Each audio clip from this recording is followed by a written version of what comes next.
बिस्मिल्लाहिर्रहमानिर्रहीम जी। अस्सलाम वालेकुम स्टूडेंट्स, कैसे हैं आप लोग? उम्मीद करता हूँ खैरियत से होंगे। हाँ बच्चों, अब तक का मेहरान का टेस्ट कैसा हुआ? क्या हुआ? फेल हो गए? कोई नहीं, खैर है यार, मसला नहीं है। अच्छे नंबर नहीं आए तब भी खैर है, कोई मसला नहीं है। अगर बहुत अच्छे नंबर आए तो आपको मुबारकबाद, आपकी मेहनत रंग ले आई। अच्छा जी, आज की वीडियो बनाने जा रहा हूं कि मैंने क्यों पहले बात की फेल हो गए, या मैंने क्यों पहले बात की कि आप के अच्छे नंबर नहीं आए। तो बच्चा, मेहरान यूनिवर्सिटी का सेकंड फेज शुरू हो चुका है पिछले 2-3 दिन से, ठीक है। वीडियो में लेट बना रहा हूं। अच्छा, अब सेकंड फेज क्या है, इसमें कौन जा सकता है, इसमें कैसे जा सकता है, ये मैं एक बात आपको बता दूं। नंबर 1, सबसे पहले वो बच्चे जो कि फर्स्ट फेज में फेल हो गए, ठीक है, जो कि फर्स्ट फेज में फेल हो गए, हाँ पास है मगर लो रैंकिंग में है, ठीक है, पास है मगर लो रैंकिंग में है। दोनों केसेस में ये सेकंड फेज अप्लाई कर सकते हैं। ठीक हो गया जी ये बात, क्योंकि ये समझ लें कि मेहरान यूनिवर्सिटी की तरफ से पिछले 2 साल से एक बोनस पॉइंट है कि अगर आपका फर्स्ट फेज में रिजल्ट अच्छा नहीं आता तो आप सेकंड फेज में ट्राई कर लें, और ट्राई करने के बाद हो सकता है कि आपके नंबर और अच्छे आ जाएं। आप पास हो गए, पास का मतलब 40+ मार्क्स अगर आपके हैं तो आप पास हैं, ठीक है, और 40 से कम आपके मार्क्स हैं तो फिर आप जो है वो फेल हैं। एक बात क्लियर हो गई, एक बात ध्यान में आ गई। दूसरी बात कि सर, अब वो बच्चे जिन्होंने फर्स्ट फेज में अप्लाई ही नहीं किया था वो भी कर सकते हैं, यानी पहले फेज में जिन्होंने अप्लाई ही नहीं किया, भूल गए, लेट हो गए, डोमिसाइल नहीं बना हुआ था, कोई डॉक्यूमेंट रह गया था, किसी वजह से कोई बेफॉर्म नहीं था, एज सच कुछ भी केस था, वो भी अप्लाई कर सकते हैं। यानी लेकिन उनके पास अब मौका एक बचा, क्योंकि इनके पास 2 मौके थे। इन्होंने एक टेस्ट दे दिया, अब दूसरा टेस्ट देने जा रहे हैं, तो इसका मतलब यह है कि ये सेकंड फेज के लिए अप्लाई कर रहे हैं, तो अपने रैंकिंग को, अपने ग्रेड को ग्रो कर रहे हैं। अब एक सवाल आता है यहाँ पे कि सर, अगर पहले वाले में मार्क्स ज्यादा थे, दूसरे वाले में मार्क्स कम आ गए, फिर तो पहले वाला कंसीडर होगा।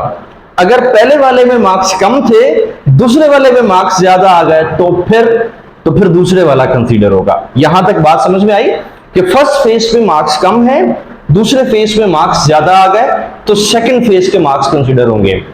सेकंड फेज के मार्क्स कम आए, फर्स्ट फेज से मार्क्स ज्यादा थे, तो फर्स्ट फेज के मार्क्स जो है वो कंसीडर होंगे। ये बात आपकी क्लियर हो गई। अब आ जाते हैं फीस, ठीक है।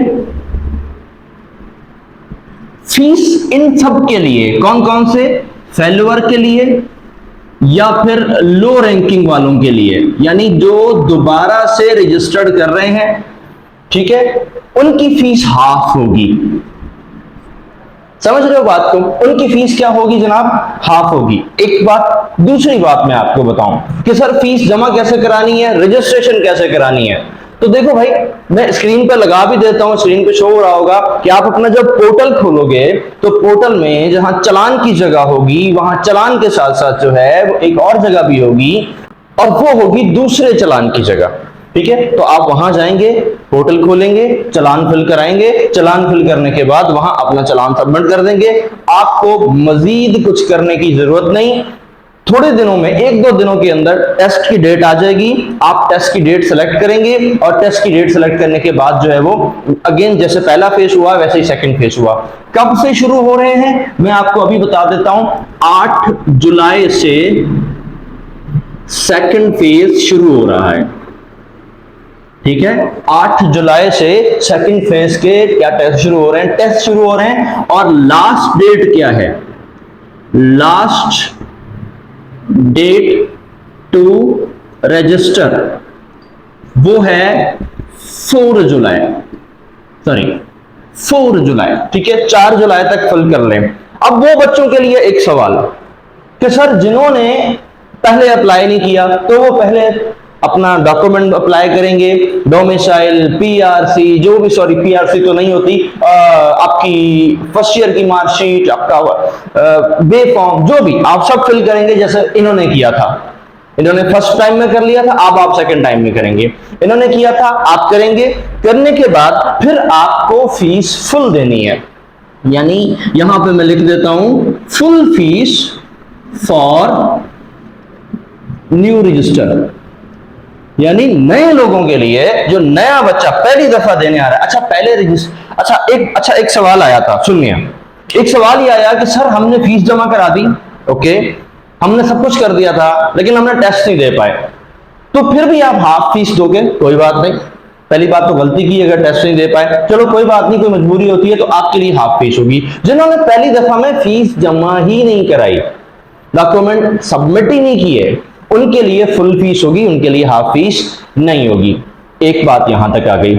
दूसरी बात यह आ गई कि सर अब जो है हम के सेकंड अप्लाई में अप्लाई कैसे करना है, अप्लाई करने का तरीका आपके पास आ गया, लास्ट डेट आ गई। अच्छा एक बात, आज है 28, कल है 29, परसों है 30, ठीक है, 3 दिन अभी भी टेस्ट तो चल रहे हैं। तो सर हमें कैसे पता लगेगा कि हम दोबारा अप्लाई करें कि ना करें? कल से बच्चे पूछ रहे हैं।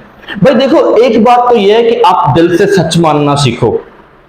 आपकी तैयारी इतनी थी कि आप टेस्ट देने जा रहे हो, अभी दिया नहीं है, मैं पहले ही बता रहा हूं। अगर तो नहीं है तो सबसे दिमाग में समझ लो कि यार नहीं, मेरी तैयारी नहीं है और मुझे क्या करना है, सेकंड फेज के लिए अप्लाई करना चाहिए। तो गो थ्रो, चालान जमा कराओ, टाइम वेस्ट करने की जरूरत नहीं, कर दो। दूसरा, 4 तारीख आखिरी डेट है और आखिरी जो टेस्ट का डेट है वो है जुलाई 30 जून, 30 जून लास्ट डेट है टेस्ट की। अब सुनना मेरी बात, जब 30 जून लास्ट डेट है आपके टेस्ट की, तो 30 जून के बाद भी 4 दिन होंगे, 1 2 3 4, 4 जुलाई तक आप फॉर्म जमा कर सकते हो।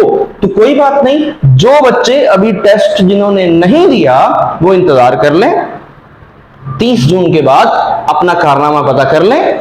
बहुत अच्छा कारनामा है तो ना करें अप्लाई, अगर नहीं है तो कोई बात नहीं, अप्लाई कर दें, ठीक है। इसमें मैं कोई नेगेटिव नहीं कहूंगा, ये आपके लिए एक बेस्ट पॉइंट है वापस देने का। एक बात और, सर सेकंड फेज में टेस्ट मुश्किल होगा, फर्स्ट फेज में आसान होगा, ऐसा कुछ नहीं है, ये ज़हनी ख्याल है, ऐसा कुछ नहीं है, ठीक है। ये एक अगर आपको वो वाला टेस्ट आता है जिसमें आप बैठे तो वो आसान है, अगर आपको वो टेस्ट नहीं आता जिसमें आप बैठे वो मुश्किल था। Sir first shift, second shift, third shift में टेस्ट आसान होता है, मुश्किल होता है, तो पहली शिफ्ट में जो टेस्ट होता है, ठीक है, दूसरी शिफ्ट में जो टेस्ट होता है, तीसरी शिफ्ट में टेस्ट होता है, ये भी आप पे डिपेंड करता है, आपको आता है या नहीं आता। अगर तो आपको आता है तो इसका मतलब टेस्ट ठीक है, आसान है, अगर आपको नहीं आता तो मुश्किल है। एक्चुअल सिंपल पॉइंट ये है, वरना टेस्ट मुश्किल नहीं आ रहा है, आई एम सॉरी टू से, टेस्ट मुश्किल नहीं आ रहा है। मैंने एक वीडियो, सॉरी मार्कर गिर गया मेरा, मैंने एक वीडियो डाल रखा है जिसमें मैंने इसके टॉपिक्स शेयर किए थे फिजिक्स के, दोबारा वो वीडियो देख लो। 80 से 85% फिजिक्स के क्वेश्चन सेम टॉपिक्स में से रिपीट हो रहे हैं, जाके आप चेक कर लो, ठीक है जी, याद रखिएगा। और आपकी मेरा ख्याल है बात पूरी हो गई, मैं इससे ज्यादा नहीं आगे जा रहा, दुआ में याद रखिएगा। अल्लाह हाफिज़। नासिर कोई सवाल हो तो जरूर पूछ लीजिएगा।